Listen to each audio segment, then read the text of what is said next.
I have to remember to say next slide. So Caesars Entertainment is comprised of all of the brands that you see on screen right now. And we won't, commiserate about the pandemic and all of the things that we've been through, but I will mention it to say that one of the extra challenges that we went through over the past year and a half is that we happened to go through a merger at the same time that we had probably 95% of our staff members on furlough. So July of this past year, Caesars Entertainment merged with El Dorado Resorts, or the other way around. Luckily, hopefully there's no one on the call listening in, just in case I make any mistakes and say it the wrong way. But last July, we went through a merger. So in addition to everything that we've been going through over the past year, we are in the midst of aligning these two corporations. Next slide, please. So as Jeff mentioned, we are rather diverse. We've got properties across the United States. We do have some international properties in addition to that. Those are sourced totally differently, don't really fall underneath my purview. And as well, there are also even some managed properties in there that may be owned by different casino groups, but are still managed by Caesars Entertainment. But this map represents our overall footprint. We have, as Jeff mentioned, a longstanding commitment to all of the communities in which we operate. You can go to the next slide. Some of these slides, it's a long presentation and I'm kind of going to condense it. So actually, you can go to the next slide too. So this may be a little bit choppy. However, one of the things that's really, really important to us is integrating into the communities where we operate. So we are national members of NMSDC. Our team is small but mighty. There are actually only 3 of us, and more or less we split the country. And as things evolve right now, we're kind of moving towards where I will be covering more of the national sourcing programs. And then my partner covers a lot of the specific regional stuff. And again, my focus is in the Eastern region.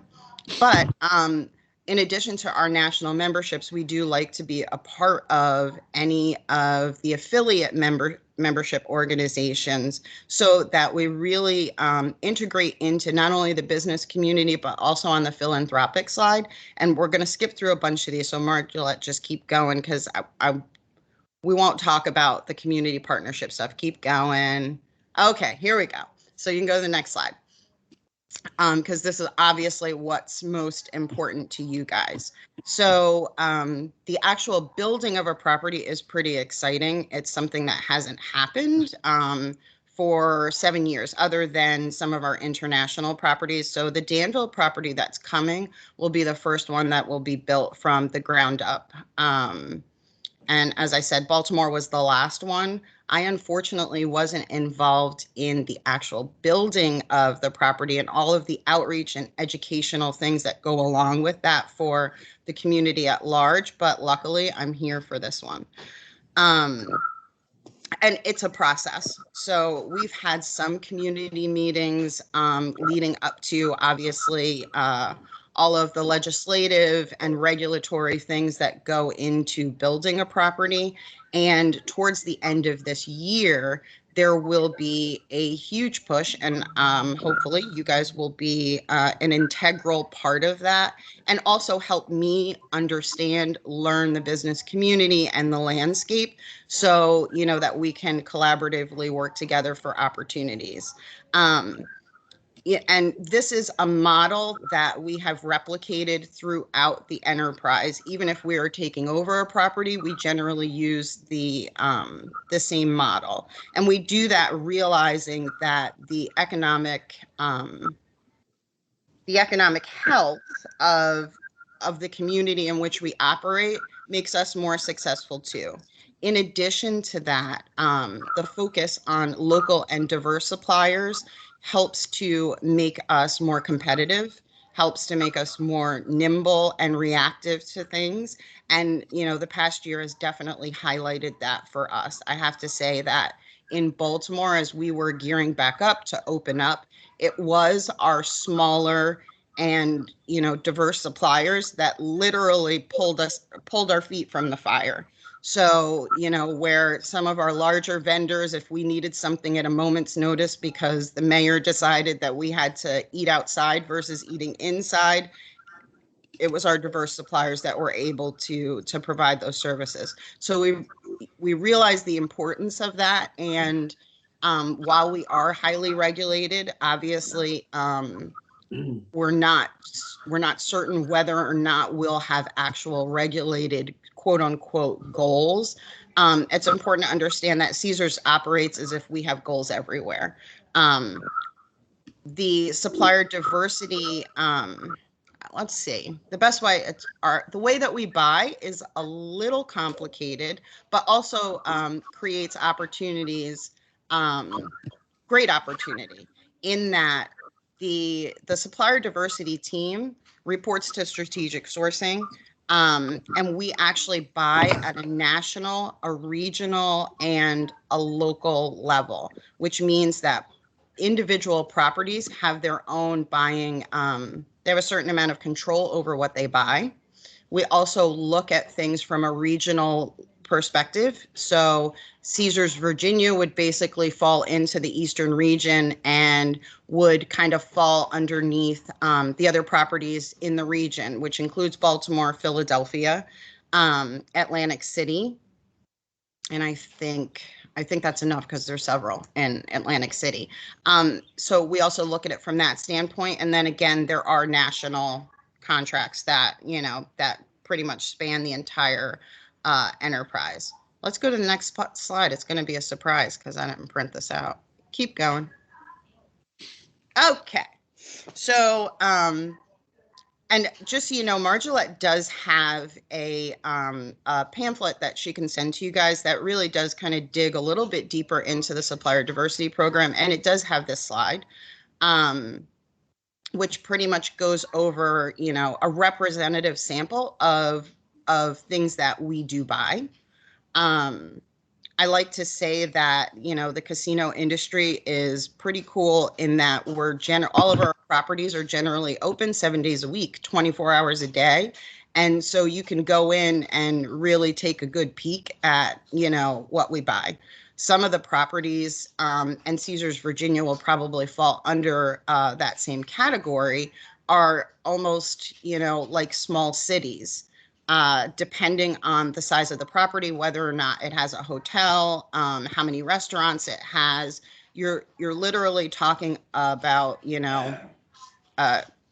millions and millions of dollars worth of goods and services that are purchased just for one single property. And then in addition to that, all of the repair and maintenance and service contracts that go along with keeping a property of that size open. So, from groundbreaking through operations, there will be a ton of opportunity.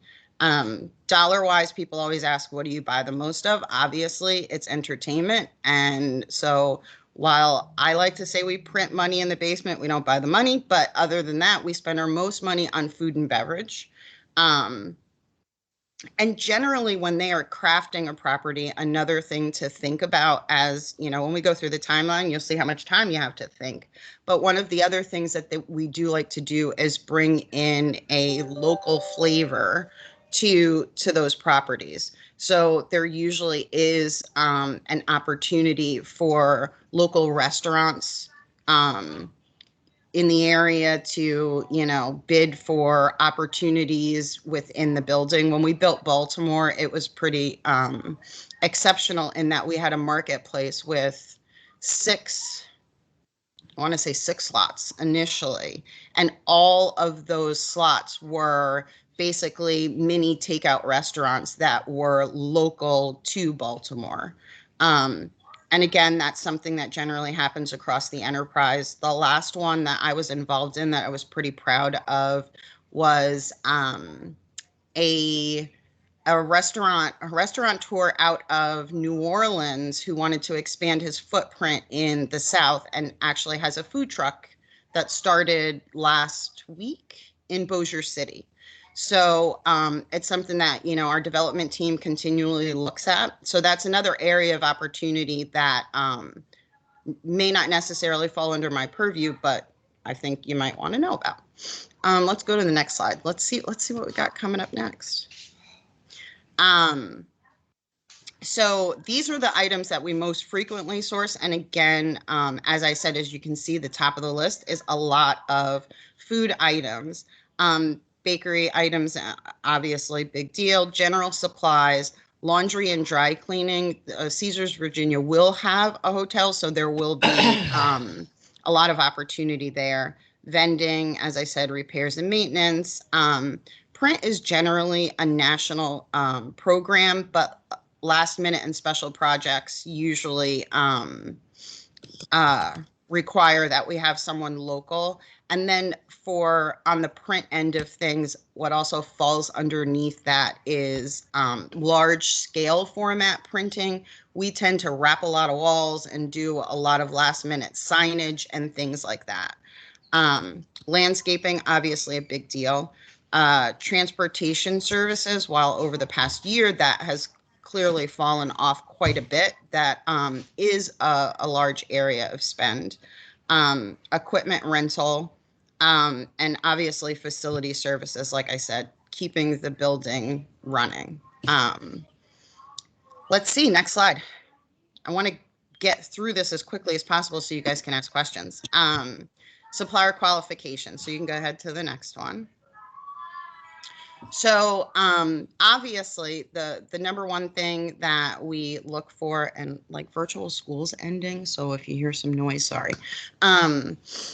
So obviously we look for quality, service, and price. Electronic capability is, and the ability to engage with our procurement systems is really important.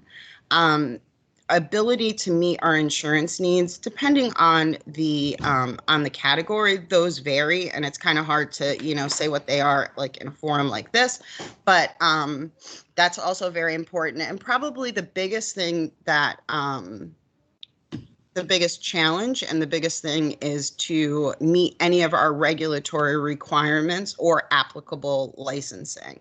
So again, with Virginia just opening up, a lot of that stuff hasn't happened yet as far as what those regulatory requirements will be. But it's really important to understand when you consider doing business with us or any other casino company that we are heavily regulated, and there generally are a lot of hoops that you need to jump through that do take time. And that's one of the things, like as our relationship grows with your council, that we continually do things to make sure that we're educating the business public or the business, you know, businesses at large of what they need to do that. Actually, next week, I think I'm meeting with your SWAM folks and kind of going over that with them. So that's a big deal. But other than that, you know, I really don't have to, you know, go over again the reason why we want to do it. As a 24/7 operation, it's really important that we do business with MBEs and small and diverse businesses at large, because you guys are actually able to provide us what we need. And that's the biggest deal. We're all about service. That's what keeps us competitive. So, you know, being nimble, being able to understand our pain points and perform for us is where you guys fit in and why you're important to us. Next slide. Let's see. I think next one. Okay. So here's your timeline. And this hasn't been updated since prior to the legislation passing. But as I said, so late 2021, early 2022 is when there will be a groundbreaking. So basically what will happen in between now and the groundbreaking, for the construction, obviously that will roll out first, and then operations stuff will roll out second. But basically what we will have are a series of forums that will cover diversity and inclusion, and DEI from all aspects, but from a supplier aspect that will also be built into the rollout. Design and construction forums, so that we make sure that, we've got that we're being inclusive in the actual building process itself, and then general vendor forums. And as we get closer to different points on the timeline, those will branch out. So for instance, you won't necessarily have to sit through a supplier forum that is all encompassing, that covers everything. If you're in construction, you're going to be in the construction track. If you're in food and beverage, you'll be actually hearing from category managers and folks in that arena. So, that we make sure that we educate you on what our exact needs are and all of those things. And then as we get closer to actually opening, then there will be actual category RFP forums where, again, as we identify what we need, we'll then go through and say, hey, these are what the opportunities are. And then again, also collaboratively working with the council so that as needs arise, if they arise last minute, the general way that we operate, or at least I operate in the Eastern region, is if something comes up, category managers reach out to me and say, hey, I need somebody to do laundry at this property. And I then in turn reach out to the local councils, WeBank, NMSDC, and get those recommendations in. I will also note that in this arena, we really don't compete with other casinos. So on the marketing end of things, obviously, and on the player end of things, we compete, but we generally work quite well together when it comes to developing and sharing our diverse suppliers. So that's another area of opportunity that you can kind of look forward to, in that there probably a week does not go by that another casino in Maryland, a competing casino, doesn't reach out to me and say, hey, who are you using for landscaping? Or, hey, who's your locksmith? So more opportunity, all good stuff, huh? Next slide, let's see. I think we're almost done. Okay, so we can go to questions and answers. And this, Margolette will make all this information available for you. So the supplier diversity at Caesars.com inbox is the best way to reach out. That actually goes to the entire team, which is a nice piece. And then we kind of divvy them up as needed, but it's a central repository and kind of keeps our inboxes more or less clear.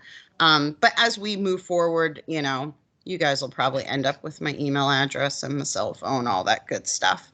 And that's the team. As I said, it's small and mighty, but allows us to focus. So that's a good thing. And I guess I'll stop talking and see what you guys have questions about. Thank you, Shakira. That was a great presentation. Was that good? Very good. And for those of you, very informative. So for those of you who have questions, if you could please put them in the chat, Kelly will read them to Shakira for her to answer. So if you could please put your questions in the chat.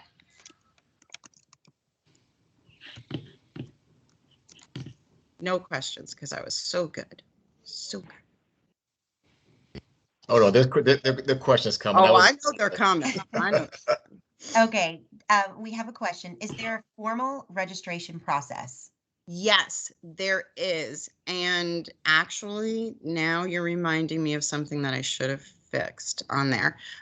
So we are in the process of changing the website, but on our corporate website, and I'll send that to Margolette so that you guys have it, there is a link. Remember, I said we're still going through a merger, so that means like we're changing systems over and all of this other stuff. So whereas we used to have just like a front-facing third-party database, we're actually, which is super exciting, moving that into our actual purchasing system. So when you email the supplier diversity at Caesars.com, all you need to say is that you met with me and you would like the link to begin the registration process. It's not fully built, but I'm happy that as it's being built out, it's actually being housed, as I said, in our procurement system, which is a heck of a lot better than expecting our category managers to go to a third party website to search for suppliers. Okay, perfect. We have another question. What does ability to engage with payment system entail? So right now we're moving into Oracle. So that's who we'll we use Oracle and Stratton Warren. We used to use Ariba, and to be honest, really it just means you need to be able to use a computer. And I mean, I hate to say that, but we do have some MBEs that, you know, I've literally had to, and I don't mind doing it, go to their office and be like, okay, this is how we're gonna, you know, get you signed up. For some of the categories, there may be some other nuances that you need to do, but I think the best way to sum that up is if you're not good at computers, you're not good at doing electronic payments and stuff like that, get good or hire somebody who's good at it. Okay, awesome, thank you.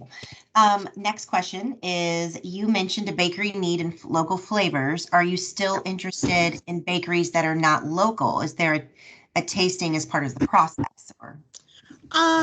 So for generally what I find is for the properties, it depends on how far you are away and your ability to deliver, right? So bakery items generally is something that's definitely purchased locally. Can't tell you how many, you know, miles outside of the properties, but it's, you know, something that they're definitely local. Can't necessarily tell you how far local means, especially since I haven't been down there yet. I know that Danville's kind of maybe in the middle of nowhere. But yeah, no, there's definitely tasting opportunities. As I said, the way that the food and beverage department is set up, there's local chefs, there's also regional chefs, and you know, that does get managed. Okay, awesome. Do you have a need for consulting services? Sometimes, yes, in all different arenas, professional services, as some legal consulting,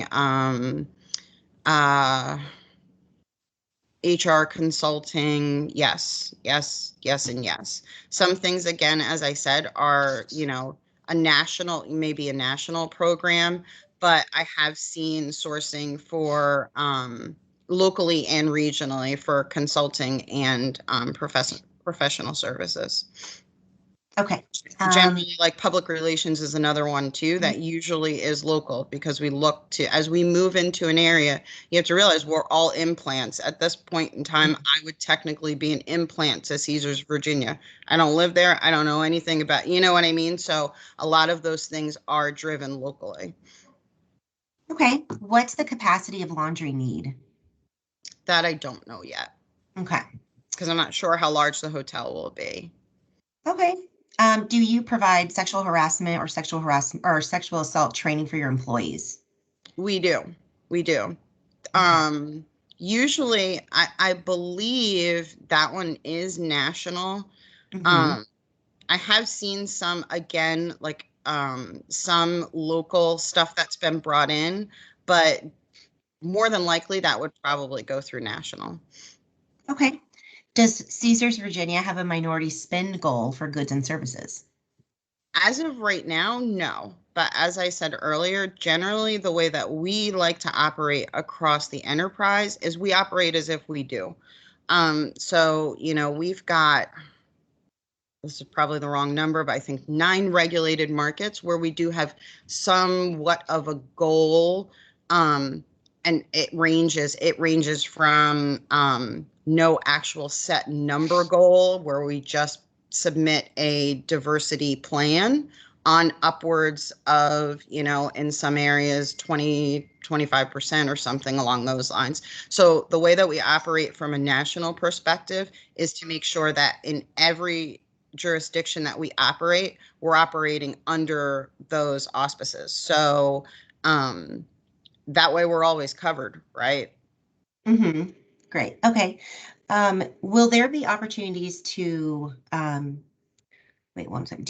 I'm sorry. There's so many questions. I'm like filtering. I know, I can get see them going. popping up and I'm like, oh my. IT services was one that came up, IT and security. Yes, That generally is like pretty tightly held. It's definitely at the national level. Even the properties, that's the one department that really does not operate and have too much leeway in what they do. Okay. I guess you could imagine why with all the money and stuff. Okay. Are there any expense reduction initiatives for 2021 and beyond for business service contracts, such as telecom, technology, credit card fees, shipping, waste, energy, etc.? Well, with the merger, and obviously everything that we've gone through over the past year, there are a ton of cost reduction programs that are going on.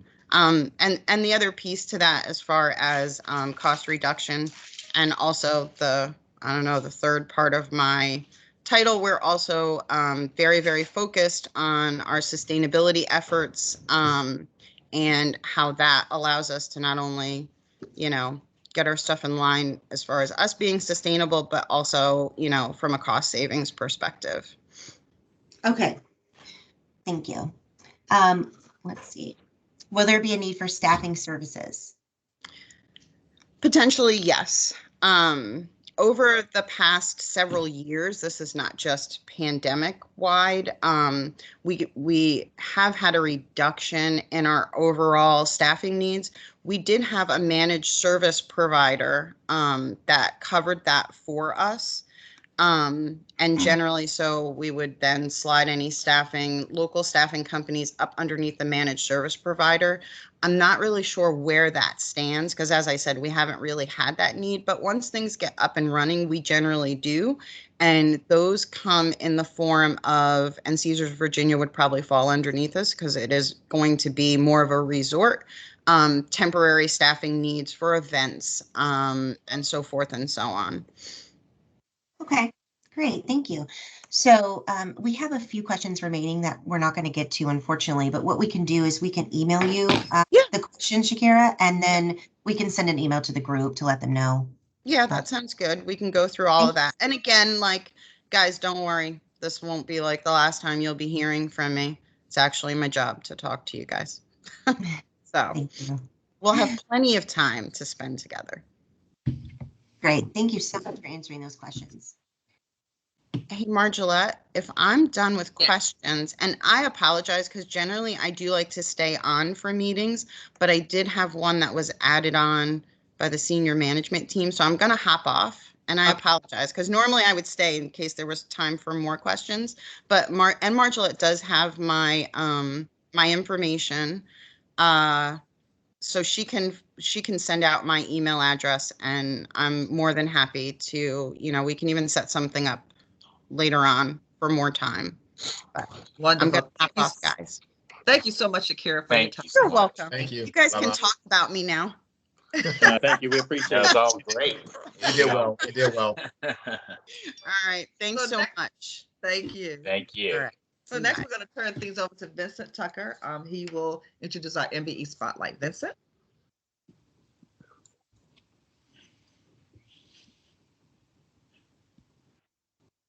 Vincent, are you online? If not, I will introduce our next. We have. He's on mute. Okay. Go ahead, Vincent.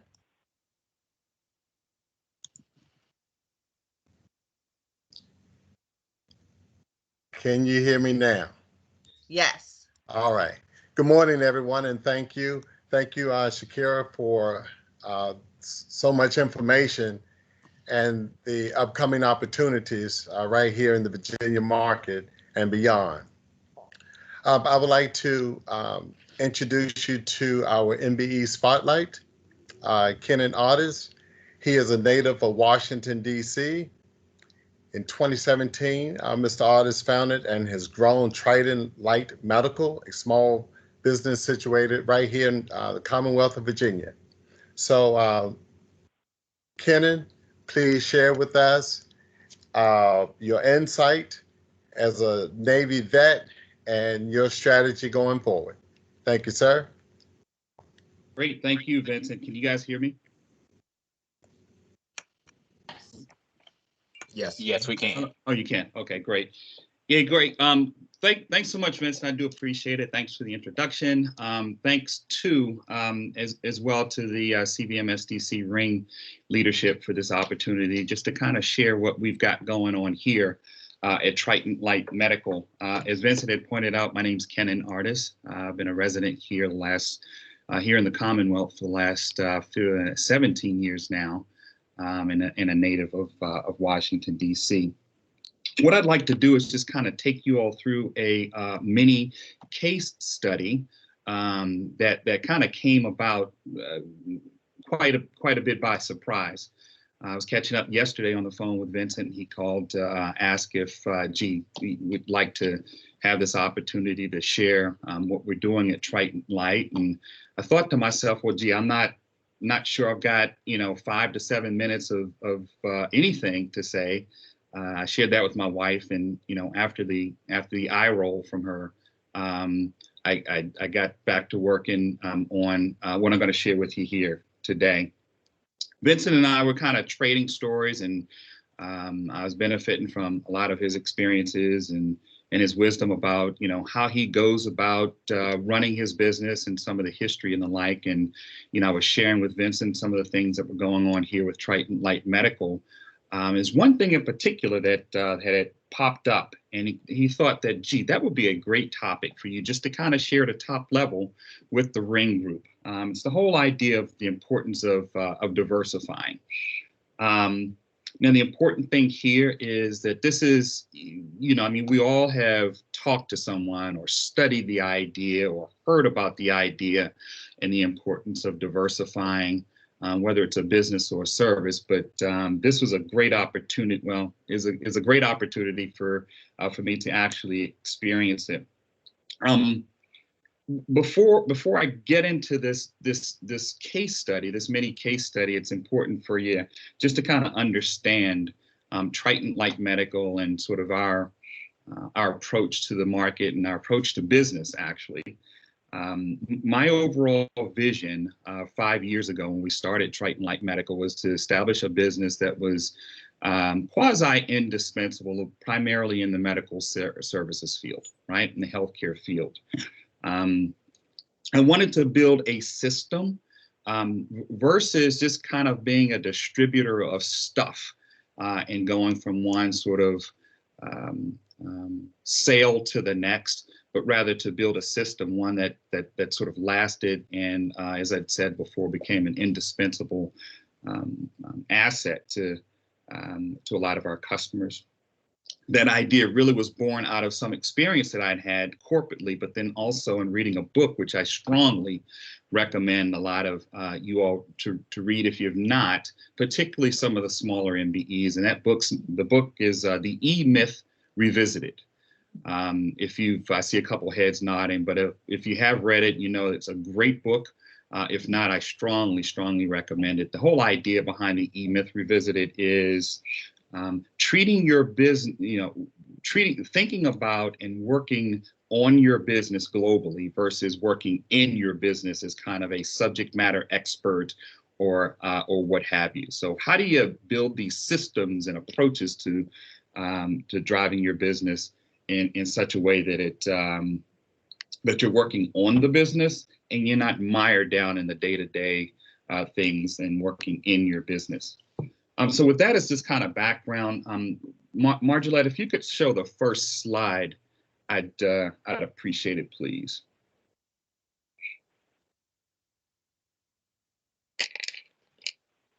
I've got just 2 slides for you all. This is pretty word heavy. I'm not going to insult you all's intelligence by reading everything, but this is a bit more the background about Triton Light Medical, veteran-owned, diverse-owned business.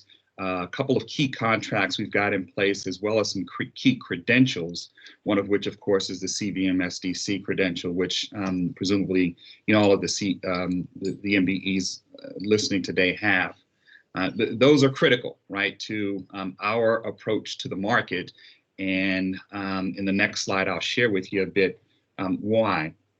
Before I go from this slide, I would like to kind of share, again, in the spirit of giving you a background about Triton Light Medical, I want to share kind of our elevator pitch, or our unique selling proposition, if you will. Triton Light Medical supplies first quality solutions to healthcare networks, government agencies, and corporate customers nationally. We seek out and partner with manufacturers who provide unique, high-grade goods and services across a diverse set of healthcare areas. We add value by addressing deep, often unarticulated insights in our solutions. Because we deploy a supplier direct distribution model, we are able to deliver solutions at a lower cost and overall greater value than competition.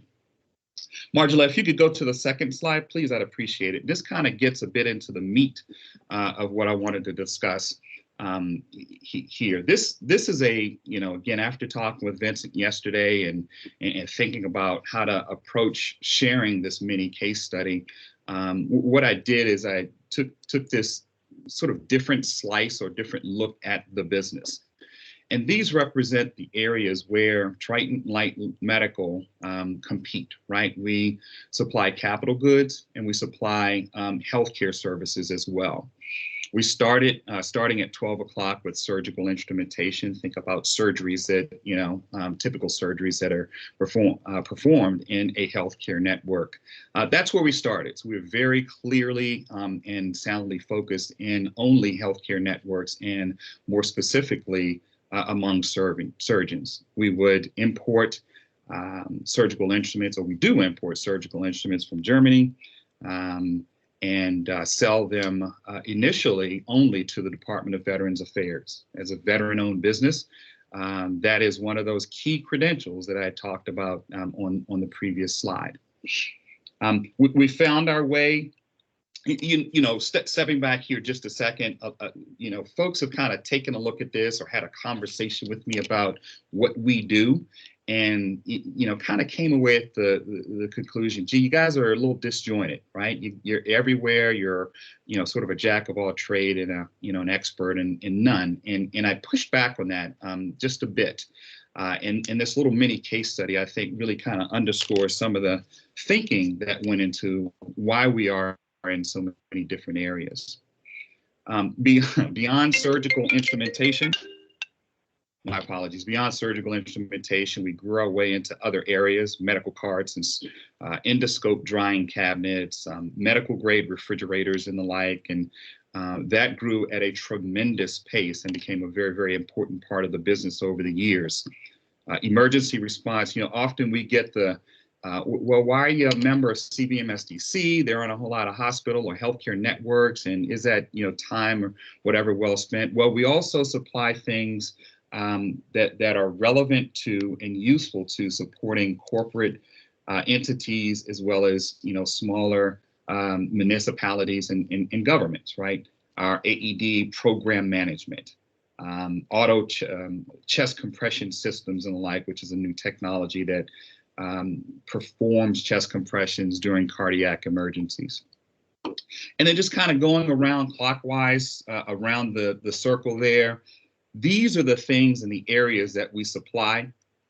And I'm not sure if you can see it in your slide or not, but the last two, remote patient monitoring and bodily fluid management, those are somewhat different, but, or I should say they're quite different, right? Because all of the other items are capital goods. It's a scenario where we got to eat what we killed.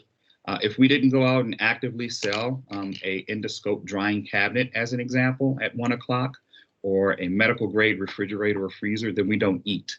These remote patient monitoring and bodily fluid management systems are ways for us to realize recurring revenue and income. So that's kind of Triton Light Medical. My apologies again. That's Triton Light Medical in a nutshell, if you will. And so when talking to Vincent yesterday, I was like, Vincent, man, you won't believe what happened to me just this Monday. So I don't have the end to this mini case study as yet. But I am relatively pleased at the direction that we're going. I called our refrigerator supplier, right? They provide a unique approach to medical grade refrigerations and freezers, which, as I'm sure you can imagine, is quite important these days as folks are trying to safely store vaccinations and the like. So there's a big demand of that. We had a couple of pretty sizable quotes out, primarily to the federal government. And I just wanted to check up on that and call them up and spoke to the office assistant. Hey, Roxanne, how's it going? Oh, it's going okay. Well, great. I'd like to speak to Joe, who is our representative. I'd like to speak to Joe. I want to catch up on a couple things. And Roxanne hesitated and said, Kenan, Joe no longer works for the company. And as of Friday, we closed our doors. I was like, oh, go ahead, Roxanne, quit kidding. That's not funny. And she was actually serious. They just, with no warning whatsoever, shut down and closed their doors, which in one fell swoop eliminated that component of our business, right? Initially a bit of panic set in, right? Because as I'd said before, medical grade refrigeration and freezers for us grew at a tremendous pace. It was a big, important part of our business. But after digging into the numbers and really analyzing what was going on, it realized that it represented about 8.3% of our revenues last year, calendar year 2020. And while it certainly will be missed in the short term until we find another suitable supplier, manufacturer, it's one that, because we have diversified in a number of different areas, it is not going to be missed quite that much. If you could imagine, 4 or 5 years ago, when surgical instrumentation was the only game in town, the only thing that we offered, if they were to have told us that, hey, we shut our doors, then that would be the end of Triton Light Medical. So again, I don't have the end to this story or this case study as yet. But we're relatively pleased that we're able to mitigate a lot of the potential damage and problems, challenge, by one of our major suppliers just kind of closing their doors without any warning whatsoever. If there are any, so there's the proverbial, hey, don't keep put all of your eggs in one basket. So if there's any way that, and any advice that I could offer, smaller MBEs or anyone in this area, make sure that all of your eggs aren't in a single customer basket, right? Or a single line or product line basket or what have you. Think about diversification. If any of you guys if anyone is interested in talking further or have any questions, I'd be very, very happy to, have a conversation either offline or even on here. So with that is the mini case study. I'd love to come back at some point and report that, we didn't need them anyway, and we got a better supplier, but that's where we are today. So I appreciate, again, Vincent and the leadership team. Thank you for the opportunity, and appreciate everyone else's attention. And if you have any questions for Kenan, please just put them in the chat, and then we can email him, and then we can email you back the answers for the group. Thank you. Thank you, Kenan.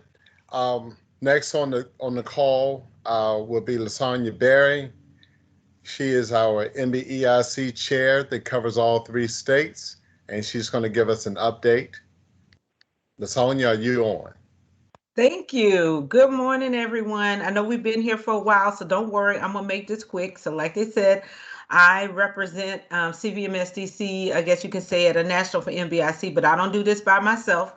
I got plenty of help and support, to do this. It takes a village, as they say. Well, it takes a team for me. I'm the only female surrounded by a bunch of giants. So I need our women to get involved as well as our MBE business owners. So just want to say, don't leave me out here by myself. Look forward to having you get involved. A couple of things I just wanted to share with you. As you know, we got BOC coming up. And each one of your rings, you've probably already been asked, but please don't be hesitant to share with your MBIC chair, with your ring, what some of your developmental needs are. as we're planning for the different conferences, we need to know what kind of workshops, what kind of activities you'd like to see so that we can, represent and meet the needs that you have. One of the big needs that I know, and I want to tell you from a national standpoint, we're still looking at MBE to MBE spend. As you know, that's one of the award categories. And, it's still fairly new, although we're probably like before the pandemic, we did the first year, and then now we kind of, struggle a little bit, but we want to get back on track with that, especially as all of us are looking at growing our revenue. So in mind with that, we are also going to be implementing, starting around June is the target date. So we will also have a session during the BOC. We want to institute what we call the MBE Connects. So what is that all about? This is all focusing on, one, getting to know the MBEs that are in our council, in our region, but more importantly, to learn about each other's business. So one, we can refer business, and number two, we can buy business from one another. So we're working out now the key process, but just look for this every month going forward. You can say for the second half of the year, we want to offer a session for us to all to get together virtually and share three key things. One, tell us about your business. That means you need to have your elevator pitch really tight, because I can only imagine we're going to have many people participating. So we want to make sure that you be ready to share what is it that your company does. So as we're out here, and I can tell you, we refer business to one another because we all can't be everywhere. But it would be great if we have representation from CVS and SDC, no matter where another MBE is going, they're bringing us along. That's going to be very key. So we want to know more about your businesses, know who you are. Two, let us know, what are you buying? We should be looking at each other to buy as well from, not just going to the large corporations, but utilizing the MBEs that are in our region to provide the services that we need. I can tell you, and I can go on record and say, I got my own scorecard for my company. And I would honestly tell you that probably 60 to 70% of anything that we do with suppliers is with other MBEs. And I'll go so far as to say MWBEs as well. And then that third thing is, so once you tell us what you're buying, then what is it? Do you have any partnership opportunities? Is there something that you want to go after opportunity with someone else and you're looking for somebody to fill the gaps for capabilities that you may not have? The key thing here with us, and this is from a national as well as we've been talking about this locally, we got to learn how to do business with each other even more than what we do. And with that, we will be looking at the end of the year doing awards time, how we're doing with our spend. Maybe we need to look at doing spend goals and utilizing that as a way to grow our revenue as well. And so the third thing that I will share with you, and I'll be done, is that we started the MBE Leadership Series. So again, we asked about what some of the needs are. Our region is unique. When I say unique, every region is unique. And so we want to meet the needs of what's going on with us. So we started with the MBE Leadership Series. And so we just recently had one with just recently talking about the RFP process. So we got all the strategy tips and updates on how to respond to an RFP. So we have another session that's coming up in June. We're offering these once a quarter. So again, we're getting this information from the rings. So as you're sharing with your MBIC chair, what you would like to see or what your gaps are, skill gaps for your company, we want to look at how we can offer those. And they're usually a 1-hour session. So again, we are here. Please don't hesitate to reach out to your MBIC chairs or reach out to myself so that we can all stay connected and look for ways and how we continue to grow and move forward in this new way of operating, I would say.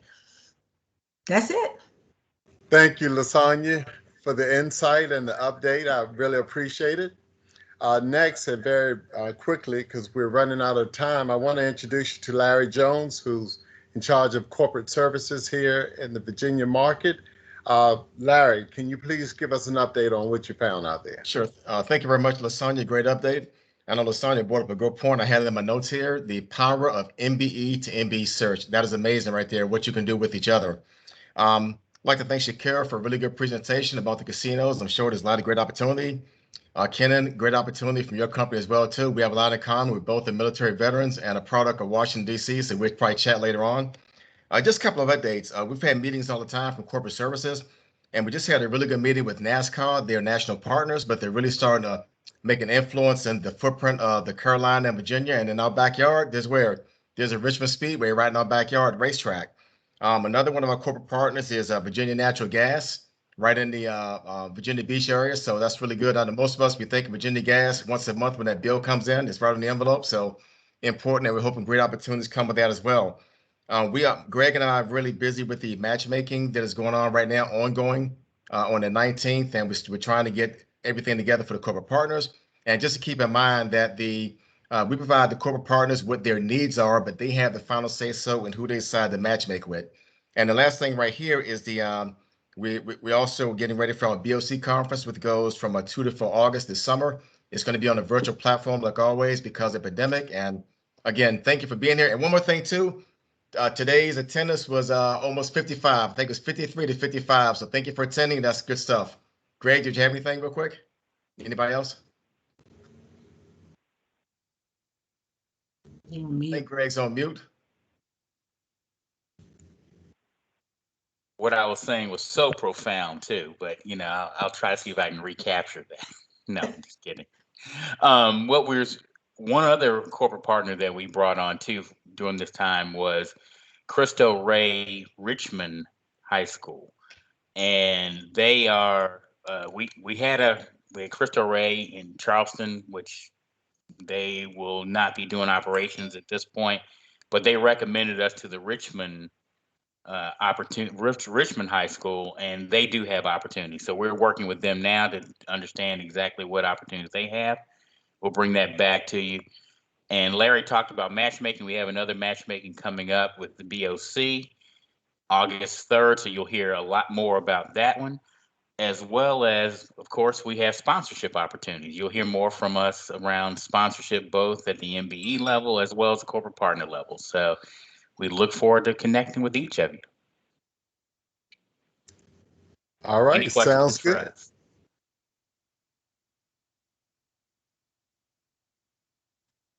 What was the date on the 19th? Larry, I thought you said something about matchmaking on the 19th.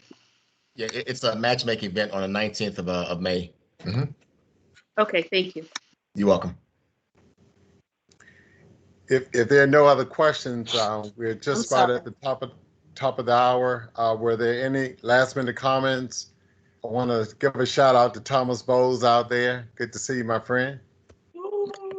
Yes, I just want to say thank you guys. And if you could put the link to the BOC 21 in the chat, that would be great if you've not done it already. Okay. All right. So I would like to thank everyone, or we would like to thank everyone for coming out this afternoon to share and be a part of this great opportunity, and to know that the Virginia Ring is always on the move. Thank you. We'll be in contact, and be blessed. Great job, y'all. Thank you. Hey, Vincent, thank you, and Jeff as well, my friend. Good job. Thank you all. Thanks, everyone. Thank you. Okay, thanks.